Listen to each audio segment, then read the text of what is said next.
Students, welcome to Sunil's tutorial. I'm Sunil Mirwani and today we'll be doing this chapter called as coordination compound. Now, last lecture we've seen how to classify the ligands on the basis of the number of lone pairs that they can donate. Now, there's another method for classification of ligands on the basis of the charge that they possess. Classification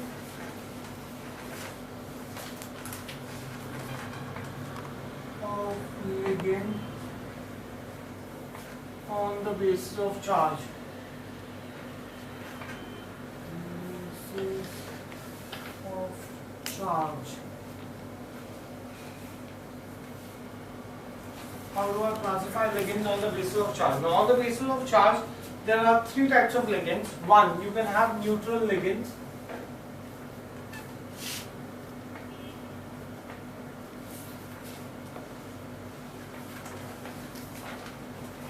Now, what are neutral ligands?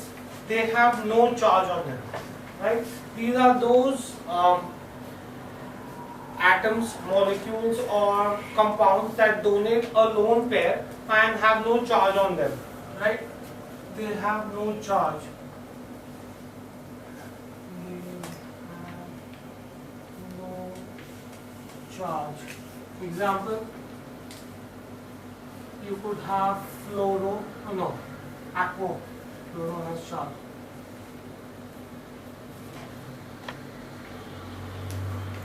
Aqua, that is water.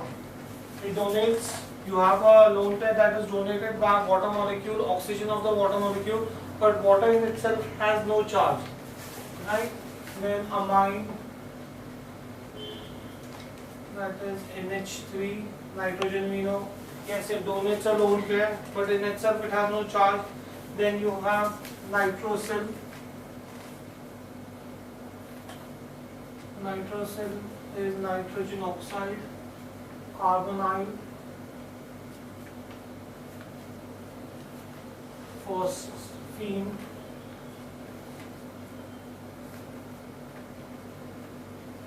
and then you could have ethylene diamine, ethylene CH2, amine, NH2, ethylene diamine. Then you can have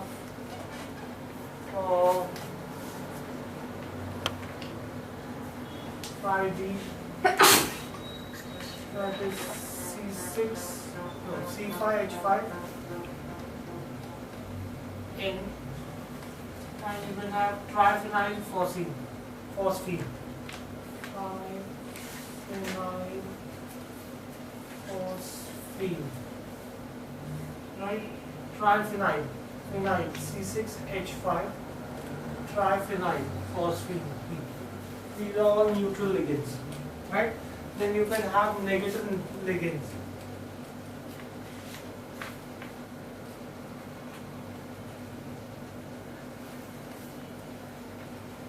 Negative ligands are those which donate a negative charge or which give an electron pair and have a negative charge on them, right? They have negative charge. For example, you could have fluoro,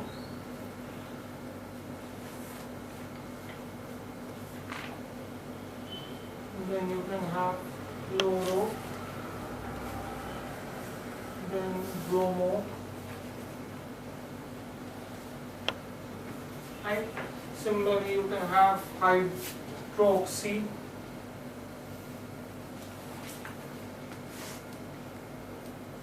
and that is OH. Then you can have cyano, CN. So you could have multiple compounds that you can have with negative ligands, right? Finally, the last thing that you can have is positive ligands.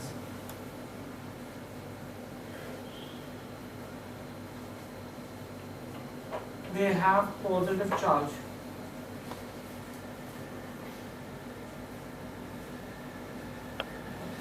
Right? For example,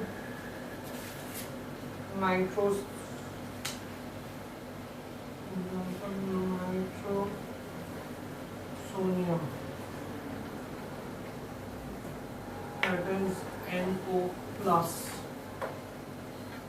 hydrazinium.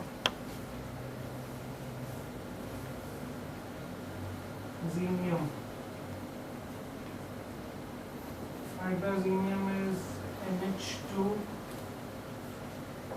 NH3, right, with positive charge here. So these are positive ligands. So that's the classification of ligands on the basis of the charge that they possess, right? Now, next, what do I understand by coordination number ligancy?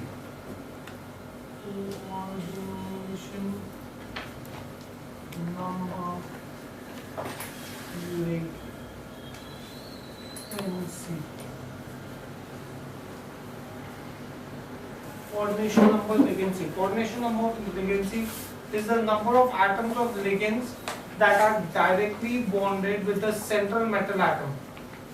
Right? What is coordination number ligancy? Coordination number ligancy is the number of atoms of the ligands which are directly bonded with the central metal atom in a coordination by a coordinated bond in a coordination compound. In simple language, in every ligand there are going to be donor sites, right, from where you would have an electron pair being given out, right? So coordination number is nothing but the product of the donor site into the number of ligands that are attached to the central metal atom, right? So coordination number of ligancy is represented as Cn, the number of atoms of the ligand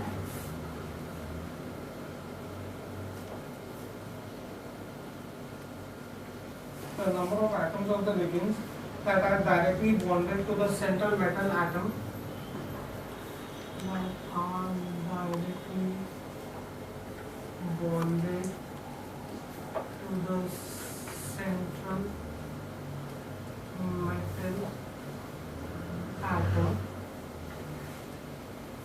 or ion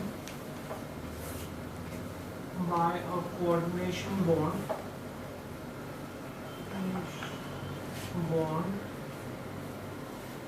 is known as coordination number of metal atom. Is known as coordination number of metal atom. Fine. That's what is coordination number of metal atom. So thus I could say that coordination number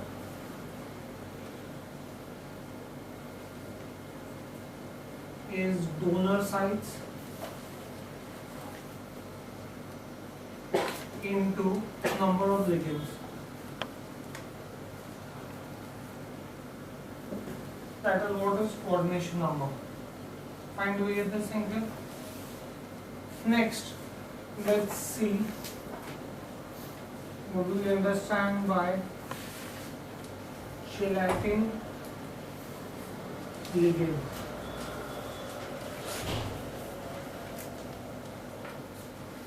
What do we understand by chelating ligands? Chelating ligands. Now, when you have bidentate or polydentate ligand attached to two or more donor atoms, then that is called as, by the same central metal atom in a ring structure, then that is called as chelating ligand. What do you actually mean by the word chela? Chela means claw. So it is a claw-shaped ligand. When you have bidentate or polydentate ligand attached by two or more donor atoms to the same central metal atom. See, I showed to you the help of example. Suppose if I had a structure where you had copper as the central atom, CH2, CH2, H2N, H2N. So here you have one ligand attached to the copper. Now if you had another ligand attached to copper, right? You have another ligand attached to copper, NH2, NH2, CH2, CH2. it makes a cross structure, right? So you have two or more donor atoms attached to the same central metal ion ring, then such a ligand is called as chelate, right? So in the case of chelate, it is two or more atoms that are attached to it, right? This is, you have this structure as ethylene diamine. So you have two ethylene diamine which are attached to the same central metal atom. Fine, do we get this thing clear? So what is the chelating ligand?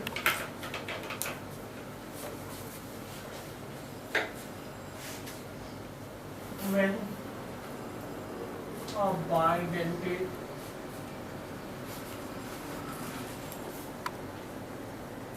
or a polydentate ligand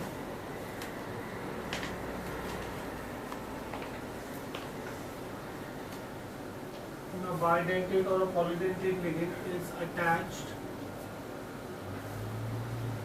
by two or more donor atoms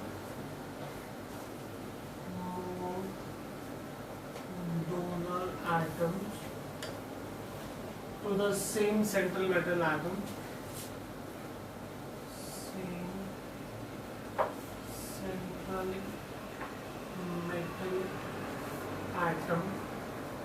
forming a ring structure.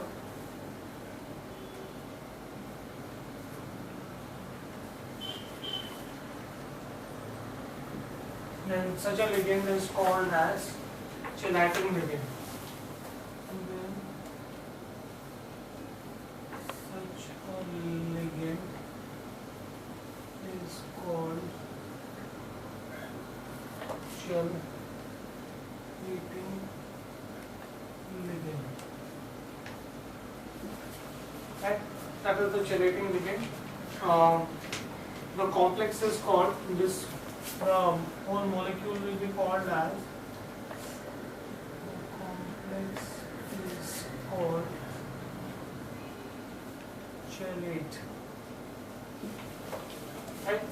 So in a chelating ligand you would have a bidentate attached, two or more bidentate attached to the same central metal atom. Fine. Next, what do we understand by oxidation number? Oxidation number of central metal atom. Number of central metal atom.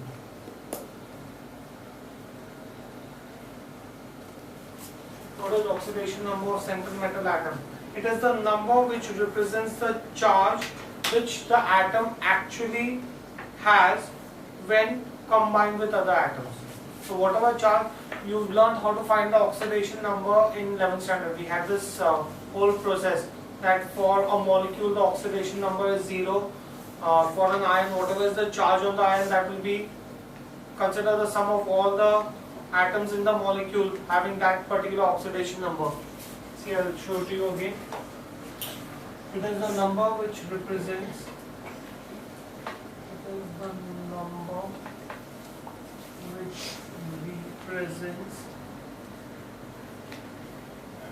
the charge which an atom actually has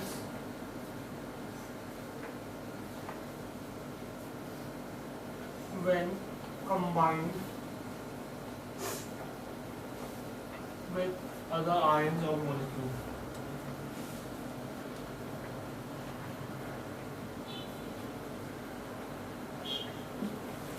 Right? For example, let's see this. Let's try to find the oxidation number of, say, nickel. Ni hexamine nickel, NH3C ion. Right? So I'm going to assume this charge, the charge of nickel to be X plus. Since this is a molecule, the charge of the molecule, the charge on the compound is 0. So this will be 6 into 0 will give you the net charge on the molecule is plus 2. So charge on nickel will be plus 2. Right? I'll show you a couple of more. For example, let's assume that pentamine cobalt chloride. Cobalt amine chloride, which has a charge of plus 2. Right? Now, I'm assuming the charge on cobalt to be X plus amine. That's a molecule. So in that case, the net charge on that will be 0. A compound, the net charge on it will be 0. Chlorine has a negative 1 charge plus 2. So X minus 1 is 2, X is equal to 3. The charge on cobalt is going to be equal to 3. Fine. Next, you can have, say, Fe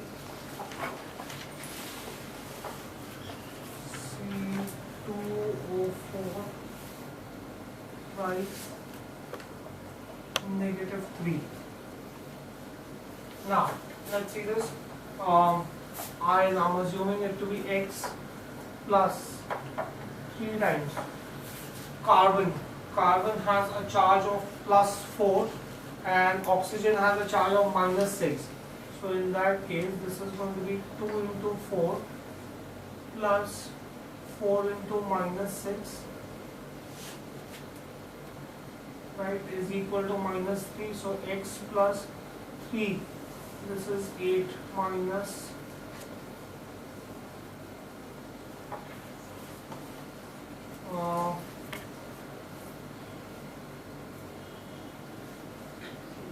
minus 24 is minus 3. So X plus 3, this is going to be minus 16 is minus 3. X minus 48 is minus 3. So X is equal to 45. Right? Next, let's see another one. So let's assume potassium Fe cyanide. Right? Net charge on it is 0. It's a compound, so it's not an ion. Potassium, valency of potassium is 1, so this will be 4 into 1 plus ion X plus cyanide. The net charge on cyanide is minus 1. So this is going to be nothing but 6 into minus 1 is 0. So 4 plus X minus 6 is 0. X minus 2 is 0. X is equal to 2. Fine, do we get this thing here? Then you have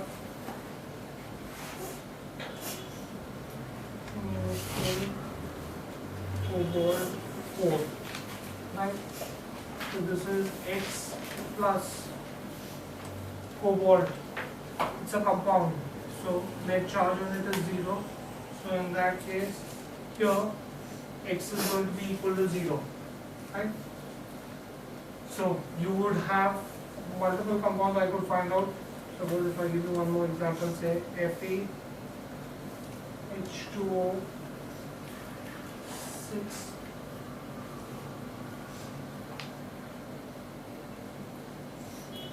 plus 3. Right? So in that case, I'm assuming Fe to be X plus water compound. Net charge on it is 0. Is 3, so X will be equal to 3. So you could have different charges that could exist on a given atom. Finally, get this thing here, depending upon what it is combining with. Depending upon what it is combining with, you would have different charges that could exist on the atom. Fine. Next, what do I understand by a complex ion?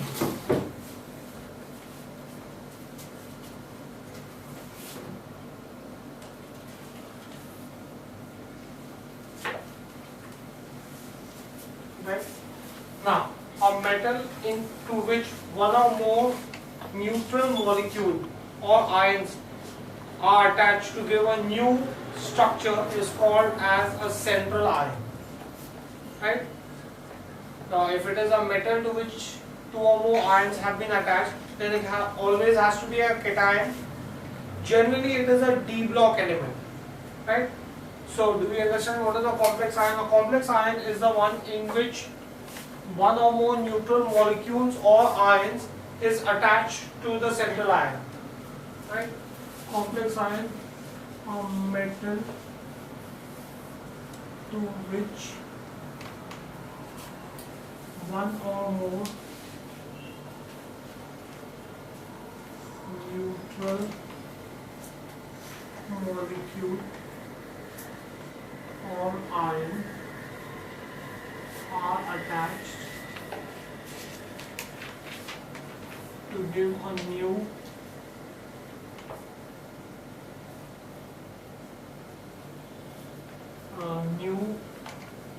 reasonably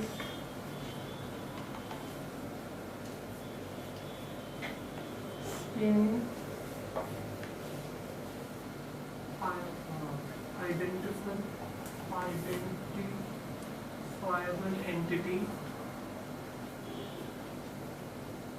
is called as a central ion. Right? Now, so a central ion is the one in which you have one or more neutral molecule attached to the center, attached to a metal. Right? It is always a cation. It is always a cation. Only if it is a cation, you will be able to attach to one or more molecule. The neutral molecules which are attached to the central metal ion are called as ligands. The neutral molecules attached to it are called ligands. Trying to get this thing here. Now both together form a new entity, that is the ligand and the central metal ion form a new entity which is called as complex ion. Right? So both together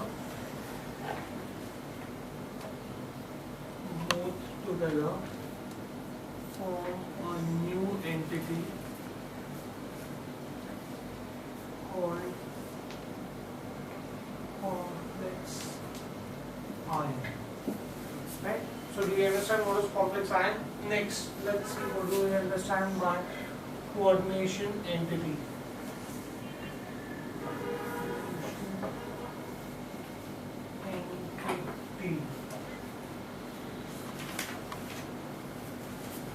What is a coordination entity? A coordination entity constitutes of a central metal atom bonded to fixed number of ions or molecules. So when you have the central metal ion which is bonded to fixed number of molecules, then that would be called as a coordination entity. See, let me try to explain this to you with the help of an example. Suppose if I take a complex such as cobalt, trichloride and triamine. Suppose if I want to consider this entity, right? In here you can see that cobalt is surrounded by 3 molecules of ammonia and 3 chloride molecules, right? So when you have a central metal atom bonded to fixed number of molecules, then that is called as coordination entity. It will have certain fixed number of molecules to which it is attached, that would be called as your coordination entity. So I can say that coordination entity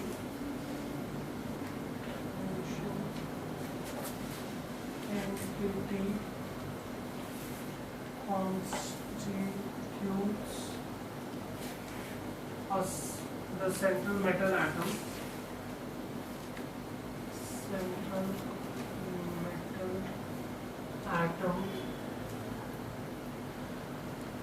bonded to fixed number of ions. Bonded to fixed ions or molecules. Right? So if you had the central metal atom bonded to fixed number of atoms or molecules, then that would be called as your coordination entity. Right? Next, what do I understand by coordination sphere?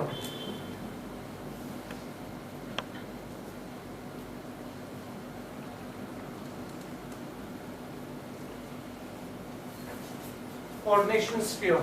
Now the central metal atom and the ligands directly bonded to it are collectively known as the coordination sphere.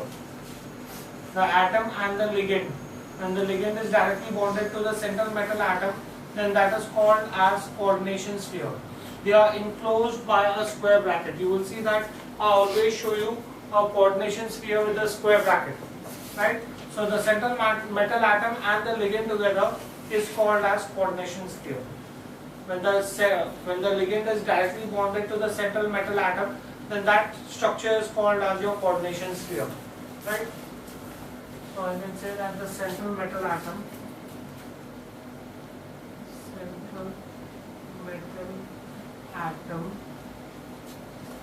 and the ligand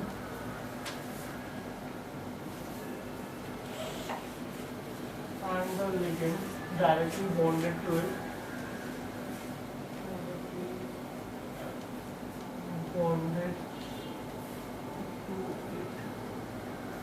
is collectively known as coordination sphere. Right? Now, and it is to be enclosed in square bracket. It is to be enclosed in square bracket. So a coordination sphere is the one which is enclosed in square bracket. It is also called as the first sphere of attraction, as it behaves like a single unit because the ligands present in the coordination sphere are held tightly to the metal ion. Right? So it is also called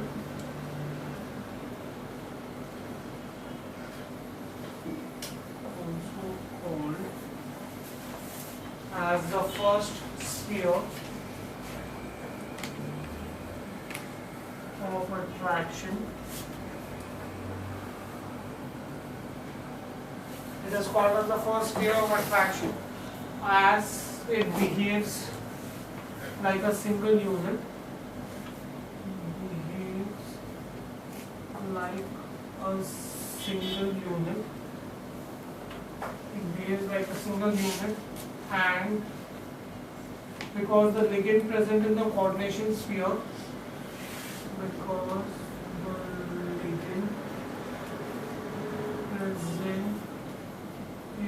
coordination sphere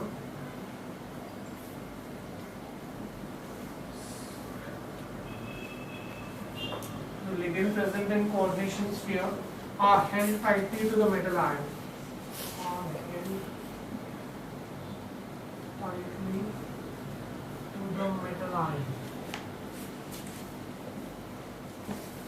Right? Now, so the portion inside the square bracket again is non-ionizable, while the portion outside the square bracket is ionizable. The portion inside the square bracket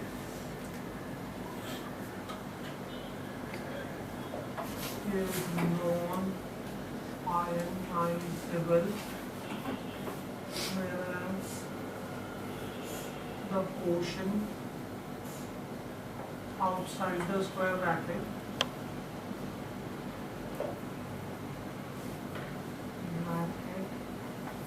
is ionizable. Fine, do we get this in here? Now, for example, let's consider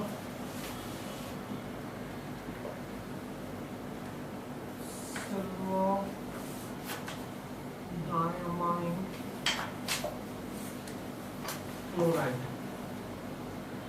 So this is my complex. Now here you will see that certain part of the complex is inside the square bracket, certain part is outside the square bracket. The part which is inside the square bracket is your coordination sphere. That part is non-ionizable, where you have the amine group that is tightly bounded to the central metal silver atom. Fine. Whereas chloride, which is outside, is ionizable. That means if I dissolve this in water, this central part is non-ionizable. So this will be AgNO3 NH3 twice. That will give you a positive ion, and chloride will give you a negative ion. Right? This will still remain as a single unit only. Fine, do we get this in here? For example, suppose if I had a group like this, say cobalt, amine, triamine, chloride. Right? Can I ionize this? No. The entire part is inside the square bracket. That means this whole compound is non-ionizable. Does not ionize. Why does it not ionize? Because there is no group which is outside the square bracket. Right? That means this whole thing is a coordination sphere. Fine? Next, let us see how do I understand the oxidation state of central metal ion.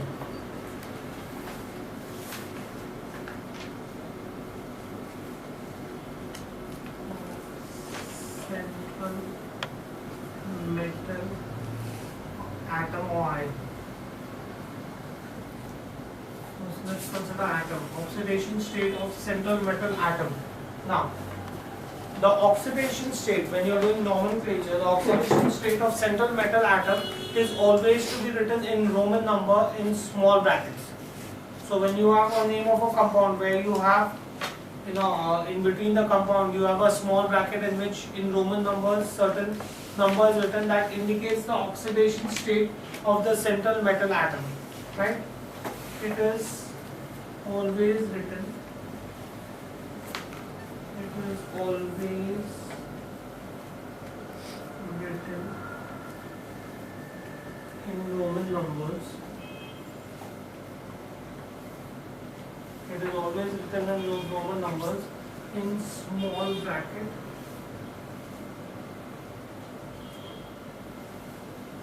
without any gap after the central metal atom. Without any gap after the central metal atom. Right? That's my oxidation state. That's how I would represent oxidation state. Now, let us see what are the different types of metal atoms that you can have. So far we were talking about ligands. Now let's try to understand the different types of metal atoms that you have. The first that you can have is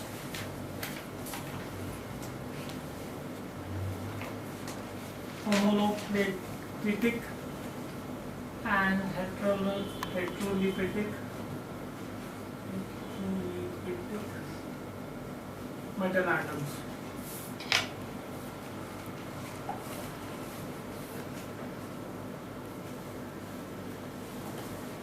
Now, what do we understand this? The complex in which the metal is attached to only one kind of donor, that is called as homologitic. Right? For example, if I give you, suppose if I consider, say, hexamine, cobalt. Here you can see that the central cobalt is attached only to amine. It is attached to only one kind of donor, that is cobalt. All 6 molecules of ammonia are attached to only cobalt. Then such a complex would be called as homoplatic complex. So I can say the complexes in which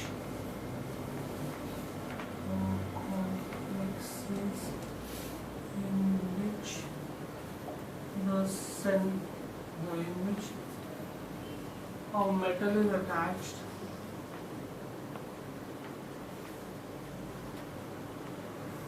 a metal is attached to one kind of donor group, one kind of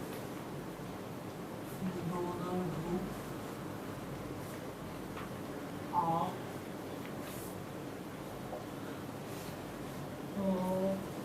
homolytic, right? That's homolytic. Similarly, if I had a complex in which the metal would be bound to more than one kind of donor group, then that would be called as heteroliptic. A complex in which a metal is attached to more than one kind of donor group,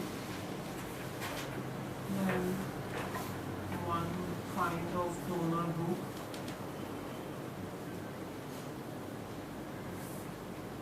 is attached to more than one kind of donor group are called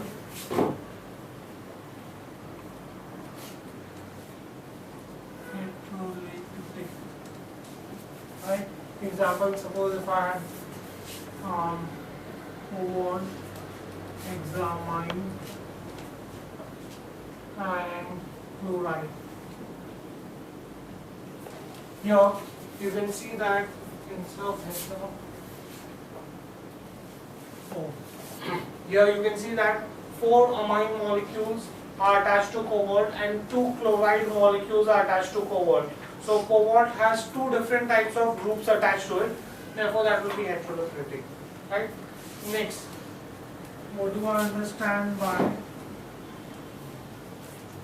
cationic complex?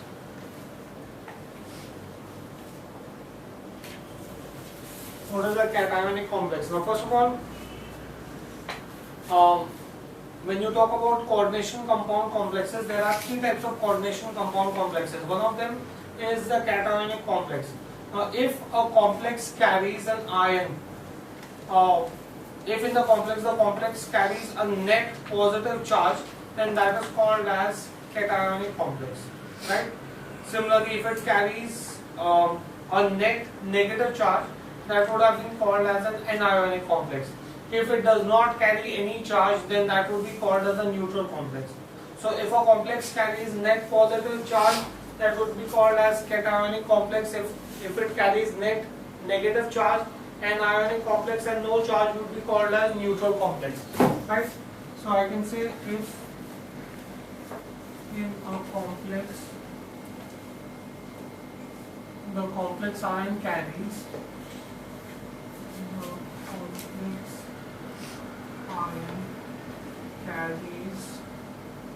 a net positive charge, then it is called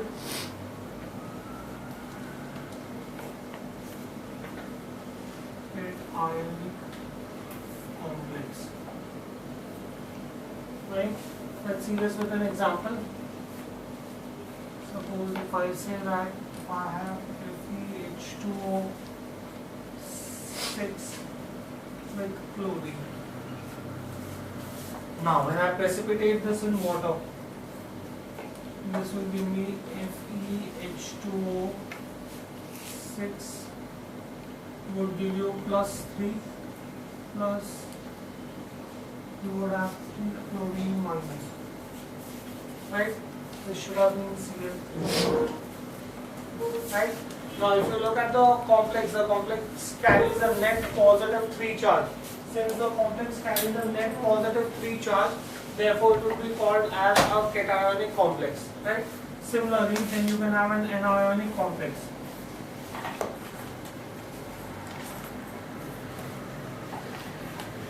Right? An anionic complex is the one in which the complex carries net negative charge. If in the complex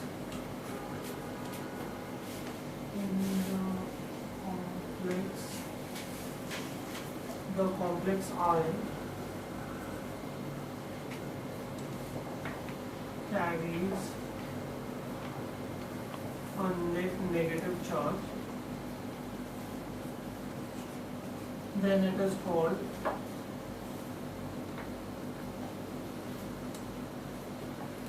anionic complex. Right? So an anionic complex is the one in which it carries net negative charge. Example, suppose you had a complex where you had potassium, mercury and iodine. Right? If I dissolve this in water, I would get 2 potassium, 2K plus Hg4, 2 negative. Here the complex is carrying a negative charge, right? And neutral complexes are the one which do not carry any charge.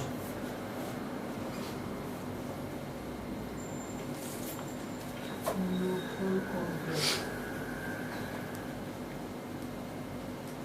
A neutral complex, the complexes in which there is no net charge are called as neutral complexes. The complexes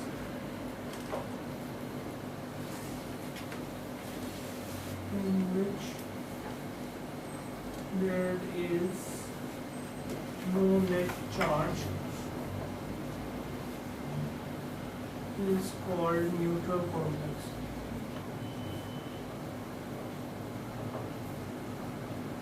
That's how you define a neutral complex. Now, for a neutral complex, you would not, the neutral complex would be a coordination entity, and it would not, all the atoms would be in the coordination sphere. Hence, it would not ionize at all. So, you could have an example like, I've already given you an example, say cobalt, ammonia, and chloride. This, it does not ionize. Since it does not ionize, it will not have any charge on it at all. Right? These are called as neutral complexes. Right? Okay. We'll stop this here for the day. Thank you very much.